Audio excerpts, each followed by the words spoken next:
nidaamka dunida isku xira ee United Nationska ama qaramada midoobay oo haddeer la dhihi karo waa mid sii liicaya ama burbur ku dhow maadaama la jebiyey dhammaan xeerarkii heshiiska lagu ahaa waa urur caalami ah oo ay ku midaysan yihiin dalalka dunida intooda badan waxaana la aasaasay ururkan 24 Oktoobar 1945 kadib dagaalka labaad ee dunida ama markii dagaalka labaad ee dunida lagu kala adkaaday waxaana lagu aasaasay magaalada San Francisco ee dalka Mareykanka balse hadda waxa uu fadhigiisu yahay magaalada New York ee isla Mareykanka wuxuuna sidoo kale ururka qaramada midoobay xarumo ku leeyahay Geneva oo Switzerland Vienna oo dalka Austria iyo magaalada Nairobi oo dalka Kenya nidaamkan waxaa dhisay ama wada aasaasay dalalkii ku guuleystay dagaalkii labaad ee dunida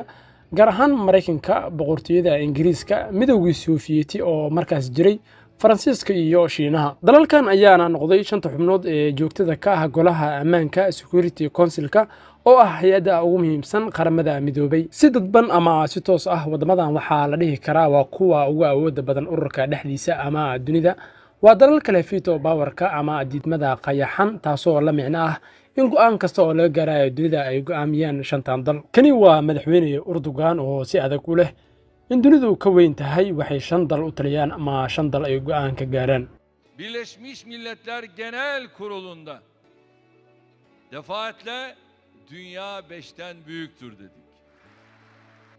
asaaskii qaramada midoobay waxaa sababa la dhihi karaa burbur ku yimid nidaamkii dunida hore ugu jiray kahor inta aan la asaasin qaramada midoobay waxaana lagu magacaabi jiray nidaamka burburay League of Nations waxa uu ahaa urur u shaqeeya sida qaramada midoobay oo kale